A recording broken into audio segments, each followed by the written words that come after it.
Hello friends, welcome back to Pragati Mantra classes. My name is Shivangi Agarwal. तो जैसे कि स्टूडेंट्स, हमारी मैथ्स की लेक्चर सीरीज चल रही थी और लास्ट क्लास में हम लोगों ने अपने क्षेत्रफल के कॉन्सेप्ट को बहुत अच्छे से समझ लिया था।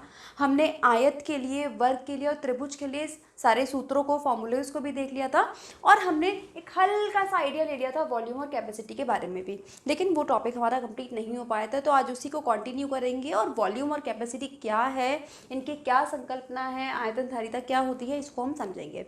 अब जैसे कि देखिए स्टूडेंट्स, मैंने आपको वॉल्यूम के बारे में एक हल्का सा आइडिया तो दे दिया था कि जब भी हम किसी चीज़ का आयतन निकालते हैं तो उसके लिए हमें क्या चाहिए होती है, 3 विमाएँ चाहिए होती हैं, यानी कि एक्स अक्ष, वाई अक्ष और जेड अक्ष। ठीक है, तो जैसे कि मैंने आपको वहाँ पे बताया था कि एक्स और वाई इस तरीके से काम करेंगे और जो जेड अक्ष होता है हमारा, ठीक है, वो या तो ऐसे हम कह सकते हैं कि बोर्ड के बाहर मैं उसको मान सकती हूँ या बोर्ड के अंदर जाती हूँ एक लाइन में उसको मान सकती हूँ। ठीक है, इस तरीके से 3 विमाएँ होनी चाहिए, तभी हम किसी आकृति का, ठीक है, क्या निकाल सकते हैं, आयतन निकाल सकते हैं। तो अगर मैं इसके बेसिक सूत्र की बात करती हूँ तो इसका सूत्र क्या होता है हमारे पास, अगर मुझे किसी भी आकृति का आयतन निकालना है, वॉल्यूम निकालना है, तो उसका सूत्र होता है सिंपली लंबाई गुणा चौड़ाई गुणा ऊंचाई। जब हम इन तीनों चीज़ों को गुणा कर देते हैं किसी आकृति की, तो हमें क्या मिल जाता है, उसका आयतन मिल जाता है। अब देखो स्टूडेंट्स, ये तो एक बेसिक फॉर्मूला है आयतन का। अब एक और ख़ास चीज़, एक और फॉर्मूला जो बहुत बार आपके एग्जाम में, क्वेश्चन में पूछा गया है, स्पेशली सीटेट और यूपी टेट में आपसे बहुत बार पूछा गया है, वो क्या, आयतन को हम एक सूत्र से और नाप सकते हैं, या फिर मैं कह सकती हूँ कि वो इसी सूत्र का एक और, वही वाली बात है ना कि बस फोटो चेंज कर रहे हैं। जैसे कि मैंने आपको पिछली क्लास में भी एग्जांपल दिया था कि आपके घर के नाम टोनू, मोनू, चिंटू, पिंटू अलग अलग होते हैं और आपके जो फॉर्मल जो आपके पेपर्स में नाम होते हैं वो अलग हो सकता है। तो वैसे ही यहाँ पे भी होता है कि लंबाई गुणा चौड़ाई को जब हम एक साथ लिख देते हैं तो इसे हम क्या बोलते हैं, इसे हम बोलते हैं बेस एरिया, यानी कि आधार का क्षेत्रफल। यानी कि अगर मेरे पास कोई भी फिगर है, कोई भी आकृति है, तो उसके आधार का जो भी क्षेत्रफल होगा, ठीक है, और जब मैं उसको उसकी ऊंचाई से गुणा कर दूंगी, जब मैं उसको उस आकृति की ऊंचाई से गुणा कर दूंगी, तो भी मुझे क्या मिल जाता है, आयतन मिल जाता है। तो ये क्वेश्चन कई बार आपके एग्जाम में पूछा गया है, क्योंकि अब स्टूडेंट को ये वाला फॉर्मूला तो पता होता है, ये वाला सूत्र पता होता है, लेकिन हम इसमें कंफ्यूज हो जाते हैं। तो ध्यान रखिएगा, अगर कभी भी आपको वॉल्यूम का ये वाला फॉर्मूला लिखा हुआ मिलता है तो ये भी एकदम ठीक है कि वॉल्यूम किसके बराबर होता है, base area multiply height of its figure. यानी कि अगर कोई भी फिगर है आपके पास, ठीक है, तो उसका आधार का जो भी क्षेत्रफल होगा और उसकी ऊंचाई जो भी रही होगी, अगर आप उन दोनों को गुणा कर दोगे तो आपको उस फिगर का आयतन मिल जाएगा। ठीक है, अब बात आती है इसकी यूनिट की। जैसे कि मैंने आपको यूनिट उस टाइम पे भी बताई थी, लास्ट क्लास में भी। अब देखो, अगर मैं बात करती हूँ कि लंबाई हमारी सेंटीमीटर में है, चौड़ाई हमारी सेंटीमीटर में है और ऊंचाई भी हमारी सेंटीमीटर में है, तो आंसर में जो यूनिट आपकी बनती है वो बनती है घन सेंटीमीटर।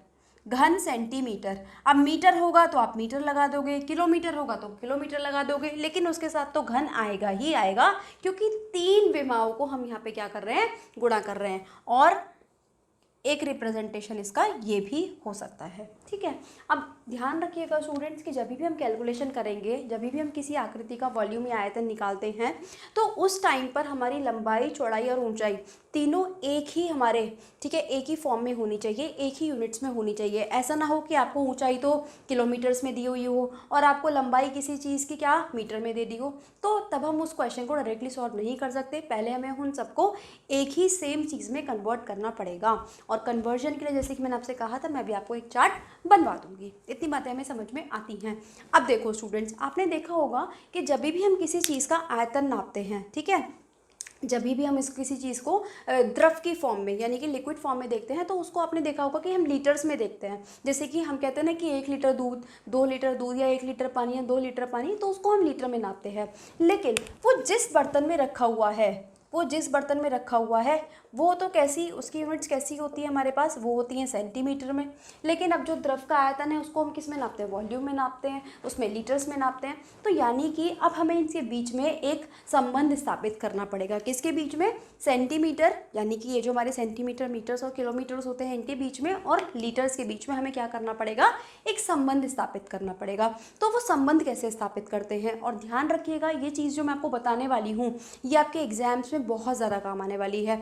मतलब 100% यहाँ से आपका एक ना एक क्वेश्चन आपको देखने को मिलेगा ही मिलेगा। तो इसको बहुत ध्यान से समझेंगे। तो एक फिगर के माध्यम से मैं आपको समझाऊंगी कि कैसे सेंटीमीटर और लीटर में क्या रिलेशन होता है और कैसे हम उसको यूज़ करते हैं। तो अब देखिए स्टूडेंट्स, जैसे कि यहाँ पे मैंने एक आकृति बनाई, ठीक है, जिसकी कि मैंने लंबाई 10 सेंटीमीटर ली, जिसकी मैंने चौड़ाई 10 सेंटीमीटर ली और जिसकी मैंने ऊंचाई भी 10 सेंटीमीटर ली, ठीक है। तो अगर आप मुझे इस फिगर का, इस आकृति का मुझे निकालना हो आयतन, तो मैंने आपको सिंपली अभी बताया कि अगर किसी भी आकृति का मुझे आयतन निकालना है तो मुझे क्या करना पड़ेगा, उसकी लंबाई, उसकी चौड़ाई और उसकी ऊंचाई को आपस में गुणा करना पड़ेगा। और साथ ही साथ मैंने आपको लास्ट क्लास में एक बात बताई थी कि इन तीनों के बीच में खास संबंध होना चाहिए। क्या? कि इन तीनों विमाओं के बीच में, इन तीनों लंबाई, चौड़ाई और ऊंचाई के बीच में 90 डिग्री का कोण होना चाहिए, 90 डिग्री का कोण होना चाहिए। तो जैसे कि यहाँ पे बन भी रहा है, तो अगर मैं इन तीनों विमाओं को, इन तीनों भुजाओं को जब मैं गुणा कर दूंगी तो मेरे पास यहाँ पे क्या मिलने वाला है, मुझे इस आकृति का आयतन मिलने वाला है, जो कि कितना मिलेगा, ये मुझे मिल जाएगा 1000 घन सेमी, यानी कि 1000 घन सेंटीमीटर। अब ध्यान रखिएगा स्टूडेंट्स, यही जो 1000 घन सेंटीमीटर होता है, ये हमारा बराबर होता है 1 लीटर के।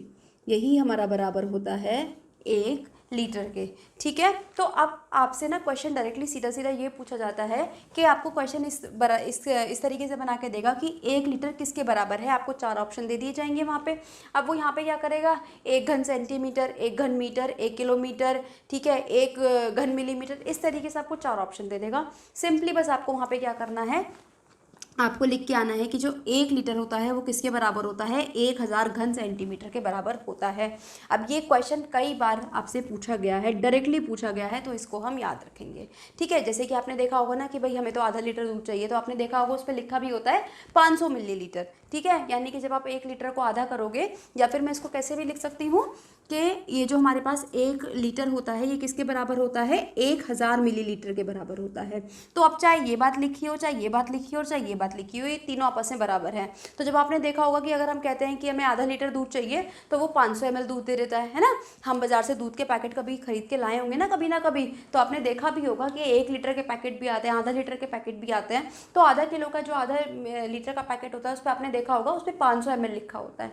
तो यही वो 500 ml है, ठीक है। इसका मतलब क्या है कि हमने 1000 घन सेंटीमीटर का वहाँ पे आधा कर दिया है। तो आई होप अभी आपको चीज़ें क्लियर हुई होंगी, यहाँ पे चीज़ें समझ में आई होंगी।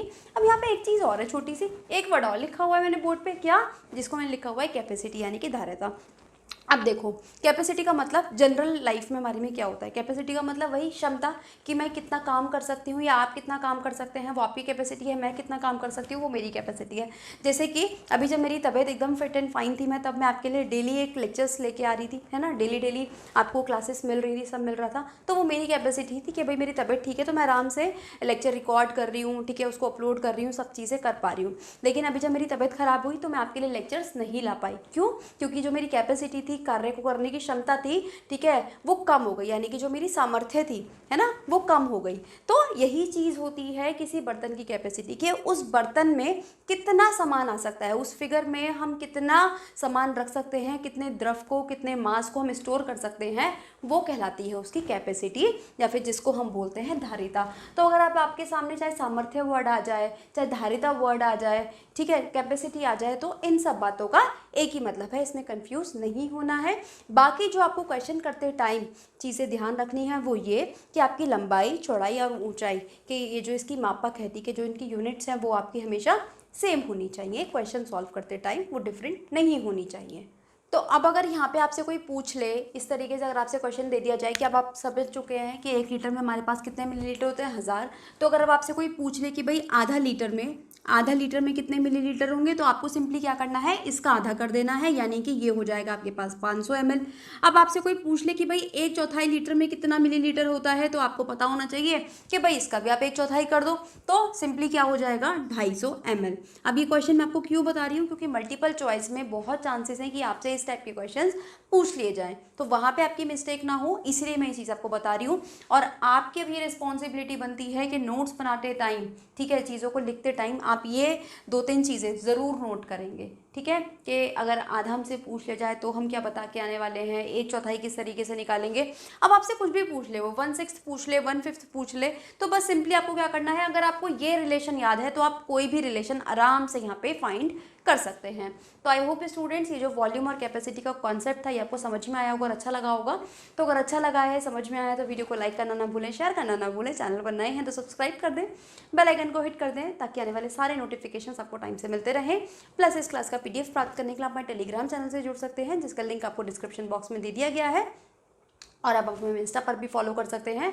कोई भी डाउट है, कोई भी क्वेरी है, टेलीग्राम पे और कमेंट सेक्शन में आप हमसे पूछ सकते हैं। तो इसी के साथ अब हम मिलेंगे नेक्स्ट लेक्चर में, जहां पर हम क्षेत्रफल वॉल्यूम से रिलेटेड क्या करेंगे, हम अपने कुछ क्वेश्चंस को डिस्कस करेंगे। तो इसी के साथ पढ़ते रहिए और मिलते हैं नेक्स्ट क्लास में। And all the very best for your coming exams.